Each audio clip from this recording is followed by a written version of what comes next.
প্ৰিয় ছাত্ৰ-ছাত্ৰীসকল, আজি সমাধান কৰিম অনুশীলনী 4.3 2 নম্বৰ প্ৰশ্ন। ইয়াৰ আগৰ ভিডিঅ'ত আমি সমাধান কৰিছো 1 নম্বৰত 6টা প্ৰশ্ন দিয়া আছে, ৰোমান আখৰৰ 6টা দ্বিঘাত সমীকৰণ দিয়া আছে। এইকেইটা সমাধান কৰা হৈছিল, অৰ্থাৎ মূল নিৰ্ণয় কৰিছিলো বৰ্গ সম্পূৰণ পদ্ধতি দি। কিন্তু দ্বিতীয় নম্বৰ প্ৰশ্নত কি কৈছে, ওপৰৰ 1 নম্বৰত এই গোটেইকেইটা 6টা প্ৰশ্ন সমাধান কৰিব লাগিব, কিন্তু এতিয়া দ্বিঘাত সূত্ৰ প্ৰয়োগ কৰি সমাধান কৰিব লাগিব। অৰ্থাৎ দ্বিঘাত সূত্ৰ প্ৰয়োগ কৰি আমি এই সমীকৰণবোৰৰ মূল নিৰ্ণয় কৰিম। প্ৰথমে আমি জানিব লাগিব যে দ্বিঘাত সমীকৰণ আৰু দ্বিঘাত সূত্ৰ এই দুটাৰ মাজত কি সম্পৰ্ক আছে। যদি B square minus 4ac greater than equal 0 হয়, অৰ্থাৎ এইখিনিৰ মান অৰ্থাৎ বেদ নিৰূপক বা বিবেচিকা বুলিও কোৱা হয় ইয়াক, অৰ্থাৎ এইখিনিৰ মান যদি গ্ৰেটাৰ দেন ইকুৱেল 0 হয়, অৰ্থাৎ 0তকৈ ডাঙৰ বা 0ৰ সমান হয়, তেন্তে ax² plus bx plus c equal to 0। অৰ্থাৎ এই দ্বিঘাত সমীকৰণটোৰ মূল দুটা হ'ব কি, যে minus B plus minus root over B square minus 4ac divide 2a। অৰ্থাৎ দ্বিঘাত সূত্ৰ হৈছে এইখিনি, অৰ্থাৎ minus B plus minus root over B square minus 4ac divide 2a। আমি এই দ্বিঘাত সূত্ৰ প্ৰয়োগ কৰি দ্বিঘাত সমীকৰণৰ মূলবোৰ নিৰ্ণয় কৰিম। অৰ্থাৎ এইখিনিত যদি আমি a b cৰ মানবিলাক বহাই দি ক্যালকুলেশ্যন কৰোঁ, আমি মূলবিলাক পাই যাম। যদি আমি সেপাৰেট কৰি লেখো, তেনেহ'লে minus B plus root over B square minus 4ac divide 2a। আমি প্লাছৰ লিখিছোঁ, আকৌ আমি এবাৰ মাইনাছৰ লিখিব পাৰিম। অৰ্থাৎ এনেকুৱা হ'ব minus B minus root over B square minus 4ac divide 2a। অৰ্থাৎ এটা দ্বিঘাত সমীকৰণৰ মূল দুটা হৈছে এইটো এটা আৰু এইটো এটা প্লাছ থকা আৰু এটা মাইনাছ থকা। এই দুটাত মানবিলাক যদি বহাই দিওঁ, তেতিয়া আমি মূল দুটা পাই যাম। এটা অংক কৰিলেই তোমালোকে অতি সহজে বুজি পাবা, ইজি হয়, ভেৰি চিম্পল। জাষ্ট মানবিলাক বহাই দিবা, এ বি চিৰ মানবিলাক বহাই দিলে যোগ বিয়োগ পূৰণ হৰণ এইবিলাক যদি ধাৰণা থাকে, তেতিয়া একেবাৰে সহজ হৈ পৰিব। 1 নম্বৰটো দিয়া আছে 2x² minus 7x plus 3 equal to 0। আমি প্ৰথমে কি কৰিম, মূল বৰ্তে নে নবৰ্তে এইটো পৰীক্ষা কৰিম। প্ৰথমে লিখি লওঁ এৰ মান কিমান আছে, x² সহক 2 হয়, অৰ্থাৎ আমি ax² plus bx plus c equal to 0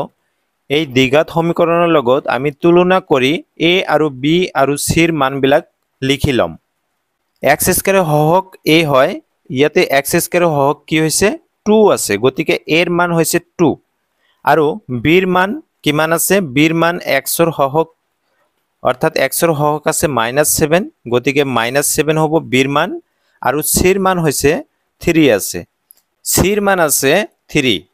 অৰ্থাৎ b² মাইনাছ 4ac। ইয়াতে bৰ মান কিমান হ'ব, -7 আছে, আমি -7 বহাই দিম, অৰ্থাৎ b² -7² মাইনাছ 4 ইনটু এৰ মান কিমান আছে 2 আৰু cৰ মান আছে 3। এতিয়া আমি ক্যালকুলেশ্যন কৰোঁ, -7 ইনটু -7 কৰিলে কিমান হ'ব, -7 into -7, minus into minus plus হৈ যাব, 7 ইনটু 7 49, অৰ্থাৎ 49 মাইনাছ 4 2 গুণ 8 আৰু 3 গুণ 24 হ'ব। আমি এতিয়া বিয়োগ কৰি চাওঁ, 49 মাইনাছ 24 25, আৰু এইটো কি হয়, গ্ৰেটাৰ দেন অফ 0 হয়, গতিকে সমীকৰণটোৰ মূল বৰ্তে।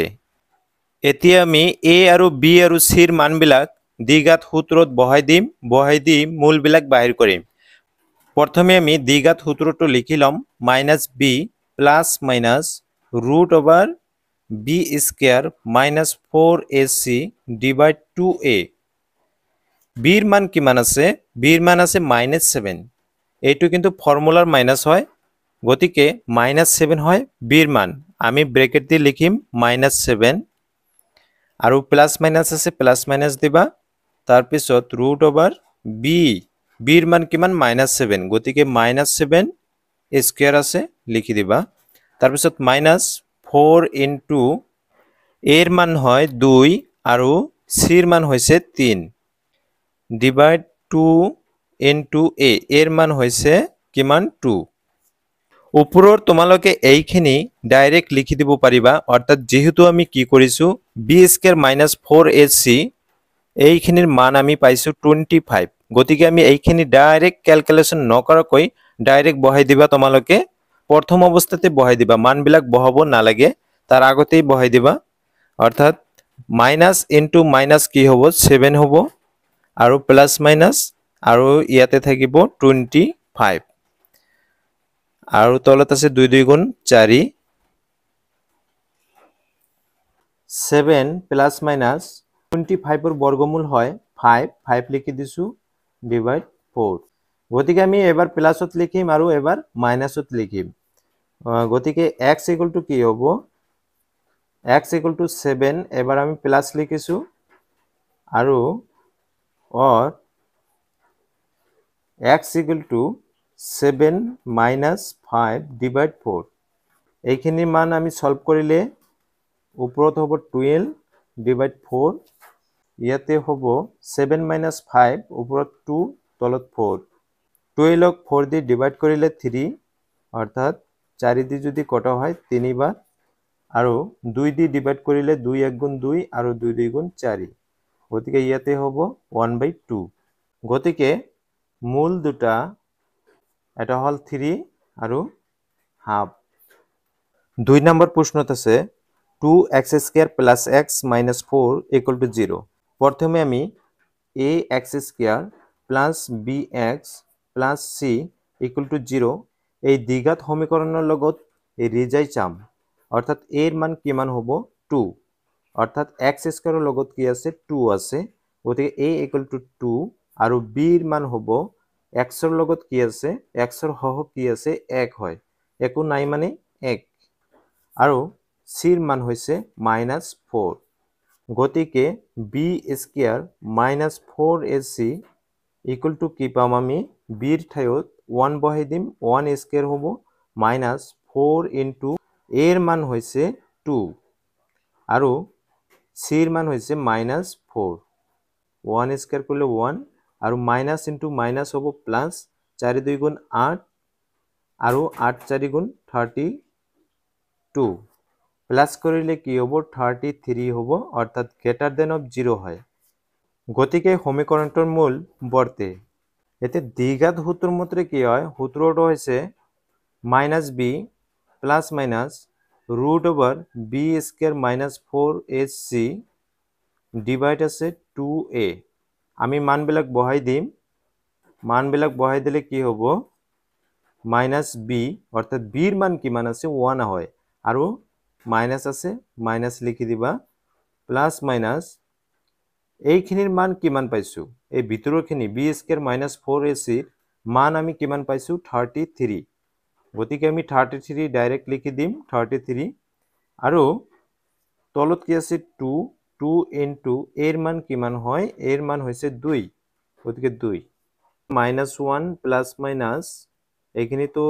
বর্গমূল না পাম গতিকে 3 3 লিখি দিম আৰু 2 2 গুণ 4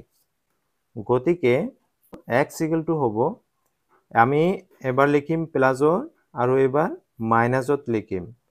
অৰ্থাৎ or কি হ'ব x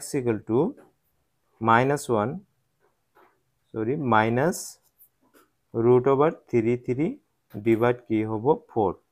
গতিকে মূল দুটা হল লিখি এটা হল -1 প্লাস √33 ডিভাইড 4 আৰু এবাৰ হৈছে প্লাস এবাৰ প্লাস লিখিছো এবাৰ হ'ব -3 3 ডিভাইড হৈছে 4 3 নম্বৰটো আছে 4x² + 4√3 * x + 3 = 0 প্ৰথমে আমি a b c মানবিলাক আমি বাহিৰ কৰি লম অৰ্থাৎ ইয়াত a এৰ মান কিমান হ'ব এৰ মান হৈছে x² হওক 4 হয় আৰু বিৰ মান হৈছে 4√3 আৰু চিৰ মান হৈছে 3 গতিকে b স্কয়াৰ মাইনাস 4ac অৰ্থাৎ বিৰ মান হৈছে 4√3 আৰু স্কয়াৰ আছে স্কয়াৰ লিখি দিবা মাইনাস 4 ইনটু এৰ মান হৈছে 4 এৰ মান হৈছে 4 আৰু চিৰ মান হৈছে 3 4 দুটা আছে আৰু √3 আছে দুটা এইখিনি যদি আমি কৰো অৰ্থাৎ 4 ইনটু 4 16 হ'ব আৰু √3 পূৰণ কৰিলে 3 হ'ব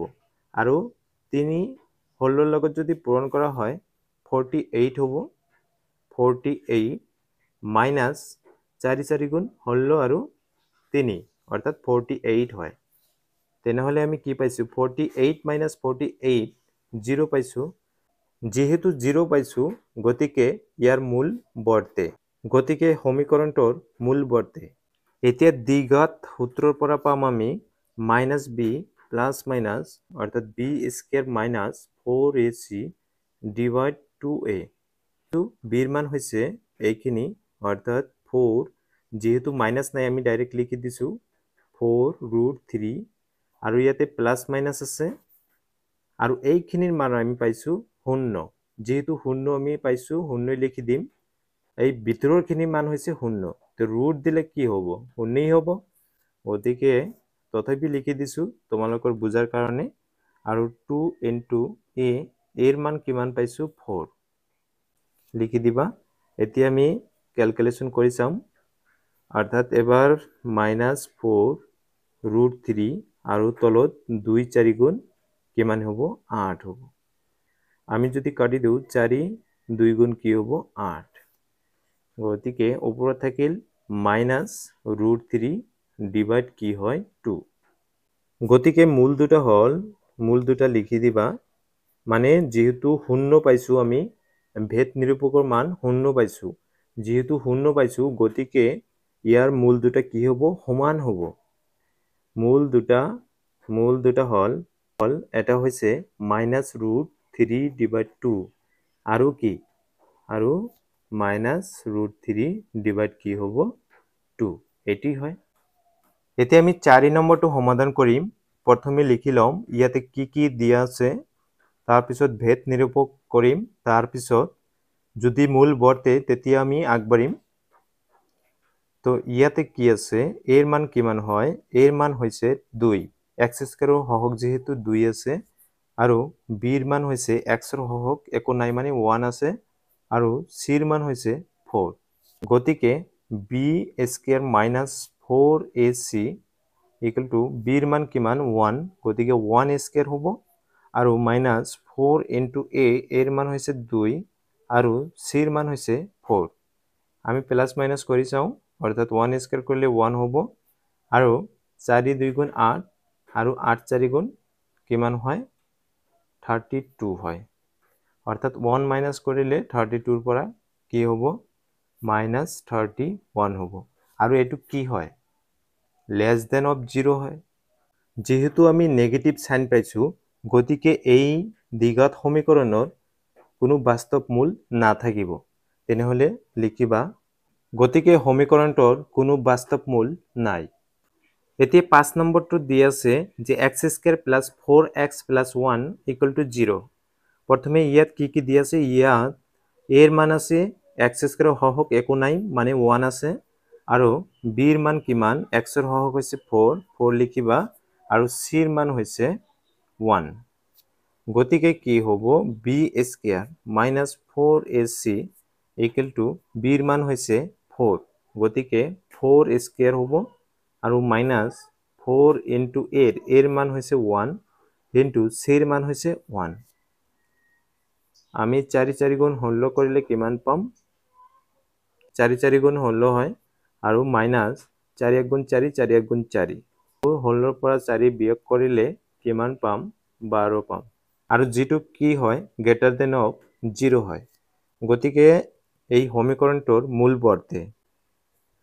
গতিকে দ্বিঘাত সূত্র তোমালোকে প্রতিবার লিখিবা লিখিলে যিমান লিখিবা ইমানে মনত থাকিব √b² - 4ac ডিভাইড কি হয় 2a হয় এতিয়া মানবিলাক বহাই দিবা bৰ মান কিমান 4 গতিকে -4 যেহেতু মাইনাস আছে সূত্ৰত প্লাস মাইনাস আৰু এইখিনিৰ মান তোমালোকে নিশ্চয় পাইছা b স্কয়াৰ - 4ac ৰ মান কিমান হয় 12 হয় 12 লিখিবা আৰু ডিভাইড 2a অৰ্থাৎ 2 ইনটু a ৰ মান হৈছে 1 এইখিনি আমি প্ৰথম ভাঙিম 12 ভাঙিবা কি হ'ব 2 2 6 গুণ 12 আৰু 2 3 গুণ 6 হয় যেহেতু 2 আমি পাইছো দুটা তেনেহলে দুটা 2 এর কারণে এটা 2 কি আহিব বাহিৰত আহিব আৰু এইটো ওপৰত ৰুট ওভাৰ থাকিব এটো অৰ্থাৎ এনেকুৱা হ'ব 2 ৰুট ওভাৰ 3 হ'ব এইখিনিৰ কাৰণে অৰ্থাৎ লিখিবা -4 প্লাস মাইনাস আৰু এইখিনিৰ কাৰণে হৈছে 2 ৰুট ওভাৰ 3 আৰু ডিভাইড হৈছে 2 এই দুটাৰ পৰা প্লাসৰ আগত প্লাস মাইনাসৰ আগত আৰু পিছৰ পৰা কিবা এটা কমন যায় কি কমন যায় 2 এটা কমন আহিব যেহেতু 2 কমন আহিব কমন লবা কমন লৈছো মই 2 তেনেহলে ইয়াতে থাকিল 2 2 গুণ 4 - 2 আৰু প্লাস মাইনাস ইয়াতে থাকিল ৰুট ওভাৰ 3 আৰু ডিভাইড 2 আছে 2 ৰ লগত 2 কেনসেল যাব থাকিব কি থাকিব অকল এইখিনি থাকিব -2 প্লাস মাইনাস ৰুট ওভাৰ 3 গতিকে যেহেতু প্লাস মাইনাস আছে আমি লিখিম x = কি হ'ব এবাৰ প্লাসত লিখিম প্লাস ৰুট 3 আৰু বা 1 কি হ'ব x = -2 মাইনাস ৰুট 3 গতিকে মূল দুটা হৈছে এটা হৈছে -2 প্লাস ৰুট 3 আৰু -2 মাইনাস ৰুট 3 6 নম্বৰ প্ৰশ্নত আছে 4x² + x - 3 = 0 প্ৰথমে লিখিম a এৰ মান কিমান আছে x² হহক 4 আৰু b এৰ মান হৈছে b এৰ মান একো নাই মানে কি 1 আছে আৰু c এর মান হৈছে -3 গতিকে b² - 4ac = 0 নহয় b এর মান কিমান হ'ব 1 স্কয়ার মাইনাস 4 ইনটু a এর মান হৈছে 4 ইনটু c এর মান হৈছে -3 আমি প্লাস মাইনাস কৰিম প্লাস মাইনাস কৰিলে কি হ'ব 1 এইটো মাইনাস আৰু এইটো মাইনাসে প্লাস হৈ যাব 4 4 গুণ হল আৰু 3 পূৰণ কৰিলে 48 হ'ব পাইছো আমি 49 প্লাস কৰিলে 49 যেটো গ্ৰেটাৰ দেন অফ 0 হয় গতিকে সমীকৰণটোৰ মূল বৰ্তে গতিকে দ্বিঘাত সূত্ৰ -b plus minus root over b² - 4ac divide কি হয় 2a মানবিলাক বহাই দিয়া b এর মান হৈছে কিমান b এর মান পাইছো 1 পাইছো গতিকে -1 মাইনাস আছিল ফৰ্মুলাৰ প্লাস মাইনাস আৰু এইখিনিৰ মান পাইছো আমি b² - 4ac ৰ মান পাইছো 49 আৰু ডিভাইড 2a হয় এতিয়া আমি যদি এইখিনি যদি বৰ্গমূল বাহিৰ কৰো কি পাম 49 ৰ বর্গমূল হৈছে 7 গতিকে -1 প্লাস মাইনাস কি হ'ব 7 আৰু তলত 2 আৰু a এর মান কিমান পাইছিল আমি ইয়াতে আগতে লিখিব লাগিছিল 4 তেনেহলে কি হ'ব 2 4 গুণ 8 গতিকে x এর মান পাম আমি কিমান এবাৰ প্লাস লিখিম -1 প্লাস 7 ডিভাইড কি 8 और x = কি হয় -1 এবাৰ মাইনাস লিখিম আৰু ডিভাইড আছে 8 এইখিনি যদি ক্যালকুলেশন কৰো ওপৰত পাম 6 আৰু তলত হৈছে 8 কটাকটি কৰিলে 2 দি ডিভাইড কৰিলে 2 3 গুণ 6 2 4 গুণ 8 অৰ্থাৎ 3/4 আৰু ইফালে -1 -7 কৰিলে -8 পাম আৰু ডিভাইড আছে 8 গতিকে কাটিলে কি হ'ব -1 গতিকে মূল দুটা এই দুটাই হৈছে মূল গতিকে মূল দুটা হল 3/4 আৰু -1